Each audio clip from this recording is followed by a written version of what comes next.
પતિને રોડ ઉપર પોલીસવાળા પીટતા હતા તો આઈપીએસ બની પહોંચી પત્ની અને પછી જે થયું મિત્રો, એસપી મેડમ તેની કારમાં ક્યાંક જઈ રહ્યા હતા. પછી અચાનક રસ્તામાં તેને થોડી ભીડ દેખાય છે અને જુએ છે કે કેટલાક લોકો કોઈ વ્યક્તિને મારી રહ્યા હતા. પછી મેડમ તે તો લોકો તરફ આગળ વધે છે અને તે વ્યક્તિને જોઈને આશ્ચર્યચકિત થઈ જાય છે, કારણ કે મિત્રો તે વ્યક્તિ હતો તે બીજો કોઈ નહીં પણ તેનો જ છૂટાછેડા લીધેલો પતિ હતો. થોડા દિવસો પહેલાં તેના છૂટાછેડા થઈ ગયા હતા. આ પછી આ વાર્તામાં કંઈક એવું થાય છે જેની કોઈએ કલ્પના પણ ન કરી હોય. આખરે આ વાર્તામાં શું થયું હતું? આખી વાર્તાની સત્યતા જાણવા માટે ચોક્કસપણે અંત સુધી વિડીયો જુઓ. ઉત્તર પ્રદેશના લખનૌની અંદર એક છોકરો છે જેનું નામ છે રાકેશ. રાકેશ પાસે ઘણી જમીન સંપત્તિ છે, તેને પૈસાની કોઈ સમસ્યા નથી અને તે લગ્નના યોગ્ય પણ થઈ ગયો છે. એટલે કે તેને જે પણ ભણવાનું હતું તેને પોતાનો અભ્યાસ પણ કરી લીધો હતો અને તે પછી તેના લગ્નનો સમય આવી ગયો છે. હવે તેના માતા પિતા તેના માટે છોકરી શોધે છે. શોધતા તેઓને એક છોકરી પણ મળે છે. છોકરીનું નામ હોય છે નીતુ. નીતુ જે ગાઝિયાબાદની રહેવાસી છે અને શિક્ષિત છે. તેણે ગ્રેજ્યુએશન કરી લીધું છે. ગ્રેજ્યુએશન થયા પછી તેના માતા પિતા પણ લગ્ન માટે છોકરાની શોધ કરવાનું શરૂ કરે છે. બંનેના પરિવારોને સંબંધની જાણ થાય છે અને તે પછી બંનેના એકબીજા સાથે લગ્ન નક્કી થાય છે, કારણ કે નીતુના માતા પિતા પાસે અહીં પણ યોગ્ય જમીન હતી અને અહીં જે રાકેશ છે તેની પાસે પણ યોગ્ય જમીન છે. આ પછી તે બંનેના લગ્ન થાય છે અને લગ્ન કર્યા પછી નીતુ રાકેશના ઘરે ચાલી જાય છે. ત્યાં ગયા પછી તે રાકેશના ઘરને સારી રીતે સંભાળવા લાગે છે અને કોઈને કોઈ સમસ્યા થતી નથી. નીતુનો પતિ રાકેશ નીતુને પસંદ કરતો રહે છે અને તેની દરેક નાની મોટી ઈચ્છાઓને પૂર્ણ કરે છે. આ પછી એક દિવસ અચાનક નીતુની સહેલી જે અભ્યાસમાં ખૂબ જ હોશિયાર હતી તે મોટી અધિકારી બનીને તેને મળવા આવે છે. હવે તેને મોટી અધિકારી બનીને જોઈને નીતુના દિલમાં પણ મોટી અધિકારી બનવાની ઈચ્છા જાગી જાય છે, કારણ કે તે સમયે જ્યારે બંનેના અભ્યાસ કરતી હતી ત્યારે તે છોકરી કરતાં નીતુ વધુ હોશિયાર હતી, પરંતુ આજે તે એક મોટી અધિકારી છે અને નીતુ ઘરને સંભાળવામાં રહી ગઈ છે. તો પછી તે વિચારવા લાગે છે કે મારે કેમ અભ્યાસ ન કરવો જોઈએ અને અભ્યાસ કર્યા પછી હું પણ આઈપીએસ અધિકારી બની જાઉં. જ્યારે તેની સહેલી ત્યાંથી ચાલી જાય છે ત્યારે તે તેના પતિ સાથે વાત કરે છે.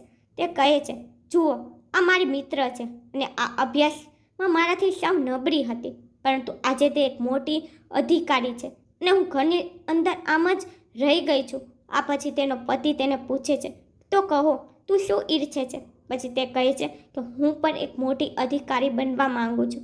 જે તે કરી શકે હું તે પણ કરી શકું છું. હવે આ સાંભળ્યા પછી રાકેશ કહે છે કે આ ખૂબ સારી વાત છે, પરંતુ તે માટે મારે માતા પિતા પાસેથી પરવાનગી લેવી પડશે, કારણ કે અમારી પાસે રૂપિયા પૈસા તો વધારે છે, પરંતુ એક પગની ખામી છે. જો તું મોટી અધિકારી બની જઈશ તો તે પણ પૂર્ણ થઈ જશે. આ કહીને રાકેશ નીતુની વાત સ્વીકારવા તૈયાર થઈ જાય છે અને નીતુ પણ આ સાંભળીને ખૂબ જ ખુશ થઈ જાય છે, કારણ કે તેની સાસુ તેને ખૂબ પ્રેમ કરતી હતી અને તે વિચારે છે કે ન તો સસરા પ્રતિબંધ મૂકશે નહીં. આ પછી રાકેશ એક દિવસ તેના માતા પિતાને કહે છે કે હું નીતુને ભણાવવા માંગુ છું. ત્યારે તેની માતાનું મોં ચડી જાય છે, પરંતુ જ્યારે પુત્ર કહે છે કે હું પણ ઈચ્છું છું કે તે અભ્યાસ કરે અને એક મોટી અધિકારી બને, તો પછી માતાને તેમના પુત્રની વાત સ્વીકારવી પડે છે, કારણ કે રાકેશ તેના ઘરનો એકમાત્ર સંતાન છે અને તેઓ તેને કોઈ પણ રીતે અસ્વસ્થ જોવા માંગતા નથી. આ કારણોસર માતા કહે છે કે કાંઈ વાંધો નહીં દીકરા, કામ શું છે, આટલું ઘરનું જ છે, હું તે જાતે કરીશ. આ કહીને માતા પિતાએ અભ્યાસની મંજૂરી આપી હતી અને રાકેશ નીતુને અભ્યાસ શરૂ કરવા કહે છે. આ પછી જ્યારે નીતુ કોચિંગ માટે કહે છે ત્યારે રાકેશ પણ આ માટે હા પાડે છે અને કહે છે કે ઠીક છે, તો કહો કે તારે કયા કોચિંગ સેન્ટરમાં જવું છે અને તેના માટે કેટલા પૈસા ખર્ચાશે. આ જોઈને નીતુ તેની પતિથી વધુ પ્રેમ કરવા લાગે છે, કારણ કે તે તેના માટે કોઈ પણ વસ્તુની ના પાડતો નથી અને તે વિચારવા લાગે છે કે આવો જીવનસાથી મળવો ખૂબ જ મુશ્કેલ છે. આ પછી રાકેશ નીતુનો કોચિંગમાં પ્રવેશ કરાવી દે છે અને તેને અભ્યાસ કરવા છોડી દે છે. ઘરનું આખું કામ સાસુ કરતી હતી અને નીતુ ત્યાં જ રહીને અભ્યાસ કરતી હતી. ધીમે ધીમે સમય પસાર થાય છે અને સમય સાથે 1 વર્ષ પસાર થઈ જાય છે, પરંતુ આ વખતે પરીક્ષા આપવામાં આવી હતી તો તે પ્રથમ વખતમાં જ રહી જાય છે. અને હવે આ જોયા પછી તે થોડી નિરાશ થાય છે અને તે પછી તે તેના પતિને કહે છે કે આ વખતે હું રહી ગઈ છું, પણ હું ચોક્કસપણે ફરીથી કરીશ અને તેમાં કોઈ સમસ્યા નથી. હવે આ બાબત તેનો પતિ તો સ્વીકારી લે છે, એટલે કે રાકેશ આ માટે સંમત થઈ ગયો હતો. પરંતુ નીતુની સાસુ તે કહેવા લાગે છે કે આ રીતે આ કેવી રીતે થશે? હું ઘરનું કામકાજ ક્યાં સુધી કરું? વહુ, આ તારા લાયક અભ્યાસ નથી. તું થોડુંક વધારે પર કરતી તો પણ અમે સ્વીકારત, પરંતુ આ વસ્તુ તારાથી થશે નહીં. તેથી નીતુ સાસુને વિનંતી કરવા લાગે છે, કહે છે, માજી તમે ચિંતા કરશો નહીં, આ વખતે હું ચોક્કસ કરીશ. મેં ઘણી સખત મહેનત કરી છે અને જ્યારે મારી મિત્ર કરી શકે છે તો હું પણ આ ટેસ્ટ કેમ ન કરી શકું? નીતુનો અભ્યાસ છોડ્યાને 2 વર્ષ થઈ ગયા હતા અને આ 2 વર્ષના અંતરને કારણે તેની સાથે આવું થઈ રહ્યું હતું. આ પછી તે ગમે તેમ કરીને તેના સાસુ સસરાને મનાવી લે છે અને ફરીથી આ પરીક્ષાની તૈયારી શરૂ કરે છે. અહીં પતિ જે રાકેશ હોય છે કહે છે કે આ છેલ્લી વાર છે, જો તે આ વખતે થાય તો સારું છે, નકર તે પછી તું ઘરના કામકાજ જ જોજે. તે પછી તારે આ પરીક્ષા આપવાની જરૂર નથી. નીતુ તે આ બધી બાબતો માટે સંમત થાય છે અને ધીરે ધીરે વધુ 1 વર્ષ પસાર થાય છે. હવે બીજી વાર પૂર્વ એક્ઝામનું પરિણામ આવે છે. તે પછી નીતુને ખબર પડે છે કે તે પરીક્ષા તેને ક્લિયર કરી લીધી છે અને તે પછી તેને મુખ્ય તૈયારી કરવાની હતી. આ પછી નીતુ તે મુખ્ય પરીક્ષાની તૈયારી શરૂ કરે છે અને તેનો પતિ તેને વધુ સાથ આપે છે અને કહે છે કે શાબાશ નીતુ, તું ચોક્કસપણે કરી લઈશ અને આ બીજી પરીક્ષા પર તું આરામથી ક્લિયર કરી લઈશ. આ પછી મેચનું પરિણામ આવતાની સાથે જ રાકેશની આશાઓમાં પાણી ફરી જાય છે અને અહીં નીતુને પણ નિરાશાનો સામનો કરવો પડે છે, કારણ કે નીતુ આ પરીક્ષામાં ક્વોલિફાય થઈ શકી ન હતી અને તેનું સપનું તૂટી ગયું હોય તેવું દેખાતું હતું. પરંતુ નીતુ એ જે સખત મહેનત કરી હતી તેથી તે વિચારે છે કે જો હું ફરી એકવાર કરીશ તો હું ચોક્કસપણે તેને કરી લઈશ અને તેથી તેના પતિ સાથે તેના વિશે વાત કરે છે. પરંતુ આ સમયે તેનો પતિ તેને સ્પષ્ટપણે ઇનકાર કરે છે અને કહે છે કે ના નીતુ, હવે નહીં. ઘટનાઓની વિરુદ્ધ જઈને મેં તને એક મોકો આપ્યો હતો, પરંતુ આ પછી હવે હું તને મોકો નહીં આપી શકું. આ સાંભળ્યા પછી નીતુને આ વાત ખરાબ લાગે છે અને કહે છે કે ના રાકેશ, મેં ખૂબ જ મહેનત કરી છે અને હું તેને એકવાર કરીને જ રહીશ. હવે જ્યારે રાકેશની વાત નીતુ નથી માનતી તો આ પછી રાકેશ તેના પર ગુસ્સે થઈ જાય છે અને તે નીતુ પર ચીસો પાડીને કહે છે, હવે મેં તને કહ્યું છે તેને રોકી દે તો તારે બંધ કરી નાખવું જોઈએ. પરંતુ હજી સુધી નીતુ અડગ હતી. તે ગમે તેમ કરીને પરીક્ષા ક્લિયર કરશે અને એક મોટી અધિકારી બનશે. આ કારણોસર તે તેના પતિ સાથે દલીલ કરવા લાગે છે અને કહે છે કે હું આ પરીક્ષા કરીને જ રહીશ, તમે જે કરો. હવે જ્યારે રાકેશની માતા સાંભળે છે કે પુત્રની વહુ તેની સાથે દલીલ કરી રહી છે ત્યારે તે તરત જ ત્યાં આવી જાય છે અને તેના પુત્રને કહે છે કે પુત્ર, ફક્ત આ રીતે જ રહેવાનું છે. જો તે આવી રીતે તારી સાથે લડશે તો તે શું કરી લઈશ? હવે આ સાંભળીને રાકેશ તેની પત્નીને ધમકી આપવા લાગે છે, પરંતુ તેની પત્ની ફરીથી તેની સામે લડવા લાગે છે. હવે આ બધું જોઈને રાકેશ અને નીતુ વચ્ચેની પરિસ્થિતિ એવી થઈ જાય છે કે રાકેશ હોય છે તે નીતુ પર હાથ ઉપાડે છે. હવે રાકેશ નીતુ પર હાથ ઉપાડ્યો હતો તેને આ વિશે ખૂબ જ ખરાબ લાગે છે અને તે સીધી જ તેના પિતાને ફોન કરે છે અને ગુસ્સે થઈને માયકે ચાલી જાય છે. રાકેશથી નીતુ ગુસ્સે થઈને ચાલી ગઈ હતી અને ત્યાં જઈને બેસી જાય છે. તેમના પિતા તેને સમજાવવાનો પ્રયાસ કરે છે કે દીકરી, દરેક ઘરમાં આવા ઝઘડાઓ થાય છે, પરંતુ આનો અર્થ એ નથી કે તું ગુસ્સે થઈને અહીં આવી જા અને તારા ઘરે પાછી જ ન જા. પરંતુ નીતુ તેના પિતાને કહે છે કે ના પિતાજી, આવું નથી. વાસ્તવમાં હું અભ્યાસ કરવા માંગુ છું. જો તેઓ આ અભ્યાસ મને નહીં કરવા દે તો હું તે ઘરમાં બિલકુલ જઈશ નહીં. આ સાંભળીને તેના પિતા કહેવા લાગે છે કે જો દીકરી, જમાઈજી ના પાડી રહ્યા છે તો આ અભ્યાસ કરવાની જરૂર શું છે? તેમ છતાં તેની પાસે ઘણું બધું છે, જમીન સંપત્તિ છે, તો પછી રૂપિયાની તો કોઈ સમસ્યા નથી. તો તે તેના પિતાને કહેવા લાગે છે કે પિતાજી, પૈસાની કોઈ સમસ્યા નથી. સમસ્યા છે તો એક ઋતબાની. મારી સહેલી જે કાર્ય કર્યું છે તે મારા કરતાં અભ્યાસમાં નબળી હતી, પરંતુ આજે તે એક મોટી અધિકારી બની ગઈ છે. તેથી હું પણ મોટી અધિકારી બનવા માંગુ છું, કારણ કે મોટી અધિકારીને કાર પણ મળે છે, સાથે ગાર્ડ પણ મળે છે અને જ્યારે એક મોટા અધિકારી ચાલે છે ત્યારે જુદી પ્રકારની લાગણી થાય છે. આ કહેતા તે તેના પિતાને આ અભ્યાસ માટે કહેવા લાગે છે. તેથી નીતુના પિતા રાકેશને ફોન કરે છે અને કહે છે કે દીકરા, જો તે એક વખત કરવા માંગે છે તો પછી તેને એક મોકો આપ અને એકવાર જો. પરંતુ રાકેશ તેની પત્નીથી ગુસ્સે હતો, કારણ કે તેને તેની પત્નીને બધું આપવાનો પ્રયત્ન કર્યો હતો, પરંતુ તેની પત્ની તેના માટે એક નાનકડી વસ્તુ છોડી શકી નહીં. તેથી રાકેશને આ વિશે ખરાબ લાગ્યું. ત્યારે તે કહેવા લાગે છે કે કંઈ થશે નહીં, જો તેને અહીં આવવું છે તો પછી અભ્યાસથી સંપૂર્ણપણે અલગ થવું પડશે, અને તે પછી જ હું તેને મારા ઘરે રાખીશ. નહીંતર જો તેની જીત છે તો તે ત્યાં જ રહી શકે છે અને હું છૂટાછેડા પર આપી દઈશ. તે પછી નીતુ તેના પિતાની નજીક જ ઊભી હતી. તે બૂમો પાડીને ફોનમાં કહેવા લાગે છે, જો આવી વાત હોય તો હું પણ તમારી પાસે આવવા માંગતી નથી અને તમે મને છૂટાછેડા આપી દો તે પણ ચાલશે. હવે રાકેશ આ સાંભળીને ગુસ્સે થઈ જાય છે અને છૂટાછેડા માટે કોર્ટમાં અરજી કરે છે. આ પછી કોર્ટ કેસ થોડા દિવસો સુધી ચાલે છે અને કોર્ટ કેસ પછી તે બંનેના છૂટાછેડા થઈ જાય છે. ક્રોધમાં તે બંનેના નામ છૂટાછેડા થઈ ગયા હતા અને છૂટાછેડા લીધેલા પછી તે બંને તેમના ઘરે રહેવા લાગે છે. હવે આ પછી નીતુ UPSCની મોટી અધિકારી બનવાની તૈયારી શરૂ કરે છે અને રાત દિવસ સખત મહેનત કરવા લાગે છે. તેના પિતા વિચારે છે કે જો દીકરીનું સપનું હોય તો તેને એકવાર પ્રયાસ કરવા દો. એમ પણ તેના છૂટાછેડા થઈ ગયા છે તો તે કોઈ મોટી વાત નથી. આ વિચારતા તેના પિતા તેને શ્રેષ્ઠ કોચિંગમાં પ્રવેશ કરાવે છે અને ત્યાં તે અભ્યાસ કરવા લાગે છે. ધીરે ધીરે સમય પસાર થાય છે અને આ વખતે નીતુની UPSC પરીક્ષા ક્લિયર થઈ જાય છે. તેને IPS અધિકારીની કેડર મળે છે અને આ જોઈને તે ખૂબ જ ખુશ થાય છે, કારણ કે તેનું સપનું પૂરું થઈ ગયું હતું. તે મોટી અધિકારી બનવા માંગતી હતી.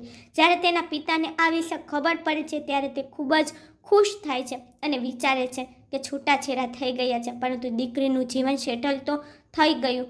આવું વિચારીને પિતા પોતાને સંતોષ આપે છે અને તે પછી નીતુ તે તાલીમ માટે ચાલી જાય છે. તાલીમ લીધા પછી જ્યારે તેની પોસ્ટિંગ થાય છે ત્યારે તેને લખનૌની પોસ્ટિંગ મળે છે અને ત્યાં જઈને તે કાર્યભાર સંભાળવા લાગે છે.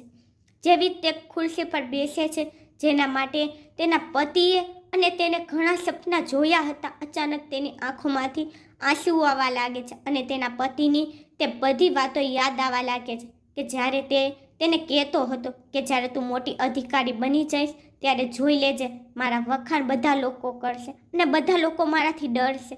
આ કહેતી વખતે તે બંને એકબીજા સાથે ઉમટતા હતા, પરંતુ આજે જ્યારે આ સફળતા તેની પાસે છે તો આજે તેનો પતિ તેની સાથે નથી અને આ વિચાર કર્યા પછી તેની આંખોમાં આંસુ આવી જાય છે. પરંતુ તે પછી તે વિચારવા લાગે છે કે જે કંઈ થયું છે હવે તેના વિશે ફરીથી વિચારવાનો ફાયદો શું છે. આ એક એવી વસ્તુ છે જેમાં ન મારું ચાલી શકે કે ન મારા પતિનું. આ વિચારીને નીતુ સખત મહેનત અને પ્રમાણિકતા સાથે કામ કરવા લાગે છે અને ધીમે ધીમે સમય પસાર થવા લાગે છે. હજુ જોડાણને લગભગ 2 થી 3 મહિનાઓ થયા હતા ત્યારે એક દિવસ જ્યારે તે ઓફિસથી તેના નિવાસ સ્થાન પર જઈ રહી હતી ત્યારે અચાનક રસ્તામાં તેને સરકારી હોસ્પિટલ આવે છે. ત્યાં સરકારી હોસ્પિટલની બહારના કેટલાક લોકોની ભીડ એક વ્યક્તિને મારતી હતી. SP સાહેબાના કહેવા પર તે આખી ભીડ અહીં ત્યાં થઈ ગઈ હતી, પરંતુ ઈજાગ્રસ્ત વ્યક્તિ ત્યાં પડેલો હતો. હવે જલ્દી SP સાહેબાની નજર તે ઈજાગ્રસ્ત વ્યક્તિ પર પડે છે. તે તરત જ ચોંકી જાય છે, કારણ કે ઈજાગ્રસ્ત વ્યક્તિ બીજો કોઈ નહીં પણ રાકેશ હતો, જેમને લાંબા સમય પહેલાં છૂટાછેડા લીધા છે અને આજે આવી સ્થિતિમાં. આ પછી નીતુના મનમાં ચાલવા લાગે છે કે આ કેવી રીતે છે અને તે એવું વિચારવા લાગે છે કે તે એવું નથી કે આ દારૂ પીતો હોય અને તેથી જ તેમની આવી સ્થિતિ છે. આ પછી તે નજીક જાય છે અને તેની સાથે વાત કરવાનો પ્રયાસ કરે છે, પરંતુ વધારે પીટાઈના કારણે તે બેહોશ થઈ ગયો હતો. નીતુ તેને ઉપાડીને ત્યાં જ સરકારી હોસ્પિટલમાં દાખલ કરાવે છે. જ્યાં સુધી તેની સારવાર થાય છે ત્યાં સુધી તે બહાર જ બેઠી રહે છે અને ત્યાં રાહ જોવે છે. લગભગ 3 કલાક પછી તે હોશમાં આવે છે. ત્યારે ડૉક્ટર તેને કહે છે કે તેને હોશ આવી ગયો છે, જેને તમે અહીં લાવ્યા છો. આ પછી નીતુ અંદર જાય છે અને અંદર ગયા પછી તેની સાથે વાત કરવા લાગે છે. તે કહે છે કે રાકેશ, તમારી સ્થિતિ આવી કેવી રીતે થઈ ગઈ? છેવટે તમને શું થયું છે અને તે લોકો કોણ હતા અને કયા કારણોસર તમને મારતા હતા? હવે જ્યારે રાકેશ જુએ છે કે સામે બીજું કોઈ નહીં, નીતુ છે અને તે પણ સરકારી અધિકારી બની ગઈ છે, કારણ કે આ ક્ષણે નીતુએ વર્દી પહેરેલી હતી. અને જ્યારે રાકેશ જુએ છે ત્યારે તેની આંખો નમ થઈ જાય છે અને કહે છે કે નીતુ, તું અહીં શું કરી રહી છો?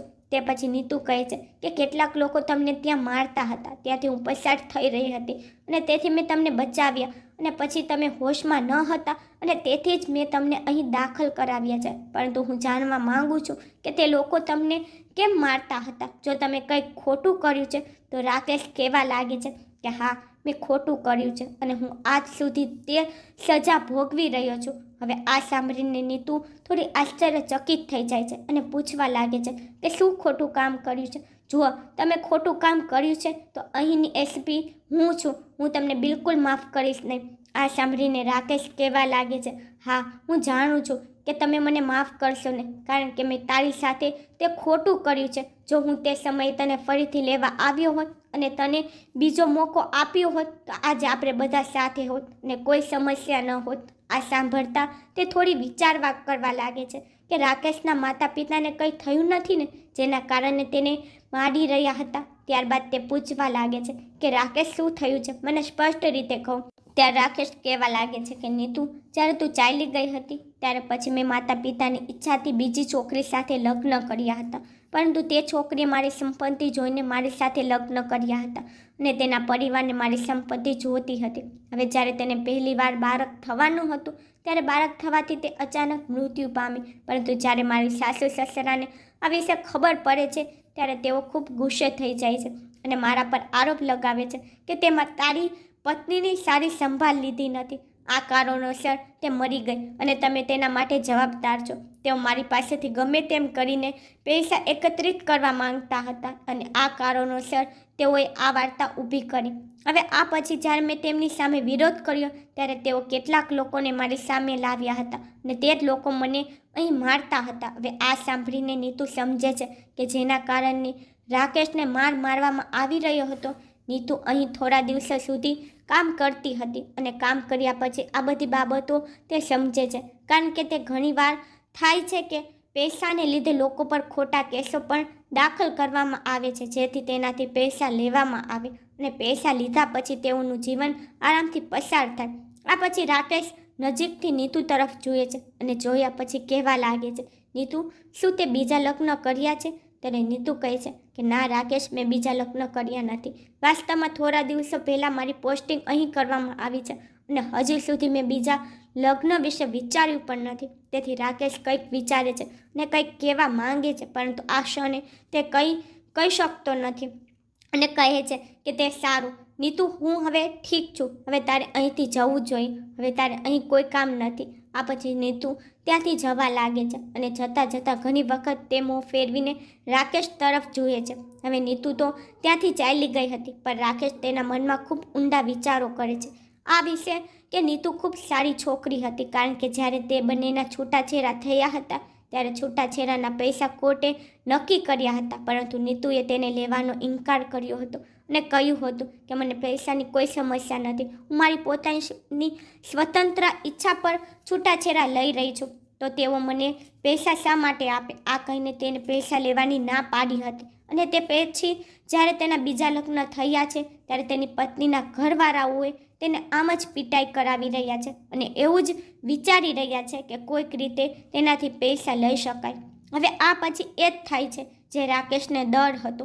રાકેશના સાસુ સસરા એ રાકેશ સામે કેસ દાખલ કર્યો હતો અને કહ્યું હતું કે અમને 18 લાખ આપો અને આ પછી અમે કેસ પાછો લઈશું. રાકેશની પાસે તો પૈસાની કોઈ કમી નહોતી, પરંતુ તેના પૈસા ક્યાંક અટવાઈ ગયા હતા અને તે 6 મહિના પછી આવવાના હતા. આ પછી તેઓ તેની સાથે વાત કરે છે અને કહે છે કે હું તમને 6 મહિના પછી પૈસા આપીશ, પરંતુ તે પહેલાં તમે આ કેસ ચક્કર બંધ કરી નાખો અને કોઈને કોઈ સમસ્યા નથી. પરંતુ તે લોકો ઇનકાર કરે છે. ત્યારે રાકેશ તેની છૂટાછેડા લીધેલ પત્ની નીતુ પાસે જવાનું અને ત્યાં જઈને તેની સાથે વાત કરવાનું વિચારે છે. હવે જ્યારે નીતુ રાકેશની સમસ્યાને સંપૂર્ણપણે સાંભળે છે તો તે કહેવા લાગે છે કે જુઓ, છોકરીઓનો પગ છે અને તેઓએ તેની દીકરીનો જીવ ગુમાવ્યો છે. હું તમારી કંઈ મદદ કરી શકીશ નહીં. તેઓ જેમ કહે છે તમારે તે વસ્તુ શીખવાડવી પડશે, તમારે પૈસા આપવા પડશે. તો રાકેશ કહે છે કે ઠીક છે, જો તેઓને પૈસા આપવા પડશે તો તું તેમને કહીને મને 6 મહિનાની મુદત અપાવ, તે પછી હું તેમને પૈસા આપીશ. પરંતુ તે પહેલાં તેઓ આ કેસ બંધ કરે, કારણ કે ચારે બાજુ આ વાતથી બદનામી થઈ રહી છે. હવે આ સાંભળીને નીતુ કહેવા લાગે છે, કેમ તમારી પાસે પૈસા નથી. ત્યારબાદ રાકેશ કહેવા લાગે છે પૈસા છે પણ 6 મહિના પછી આવશે. હવે આ સાંભળીને નીતુ કંઈક વિચારવા લાગે છે અને વિચારીને કહે છે કે ઠીક છે, જો આવી વાત છે તો પછી હું તમને પૈસા આપું છું અને તે પૈસા તમે તેઓને આપી દો અને પછી મારા પૈસા મને પાછા આપી દેજો. અહીં રાકેશ જે મજબૂર હતો નીતુ પાસેથી પૈસા લેવા માટે, તે કહે છે ઠીક છે તો તું પૈસા આપી દે અને આ બાદ રાજીનામા થઈ જશે. રાજીનામા પછી રાકેશ હતો તે વારંવાર મોકો શોધતો નીતુ સાથે વાત કરવાનો. અહીં નીતુ પર રાકેશ સાથે વાત કરવાનો મોકો શોધતી. થોડાક કરીને તેને પૈસા પાછા આપે છે અને નીતુ પર સમજે છે.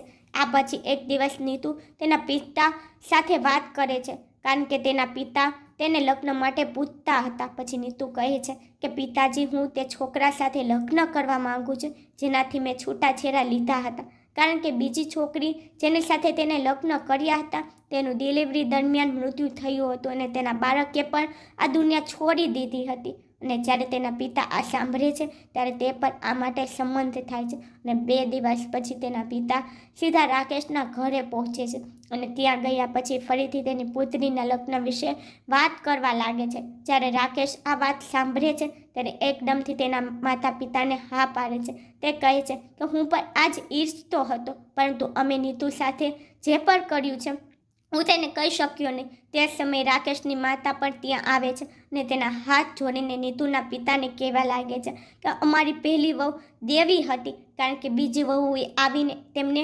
બધું બતાવી દીધું હતું જેને અમે દેવીનું રૂપ કહેતા હતા. આ પછી તે બંનેમાં નિર્ણય લેવામાં આવે છે અને નક્કી કર્યા પછી તે બંને ફરીથી લગ્ન કરે છે અને લગ્ન કર્યા પછી હવે તે બંને એકબીજા સાથે ખુશીથી જીવન જીવે છે અને હવે તે ઘરની અંદર પૈસા સાથે એક સરકારી પદ પર છે, જેના કારણે ગામમાં દરેક રાકેશને માન આપે છે. જ્યારે તેઓને ખબર પડે છે કે આ રીતે થયું હતું પછી લોકો વિચારે છે કે આ કેવી રીતે બન્યું, કારણ કે આ વસ્તુ થાય એમ જ નહોતી. તો મિત્રો, તમને આજની વાર્તા કેવી લાગી કોમેન્ટમાં જણાવવા અને અમારી યુટ્યુબ ચેનલને સબસ્ક્રાઈબ કરવા વિનંતી, જેથી અમને થોડો પ્રોત્સાહન મળે. આ વાર્તાઓ કહેવાનો હેતુ કોઈને પણ પરેશાન કરવાનો નથી. આ વાર્તા તમને કહેવામાં આવે છે જેથી આમાંથી તમે કંઈક શીખી શકો અને તે વસ્તુને તમારા જીવનમાં લાગુ કરી શકો.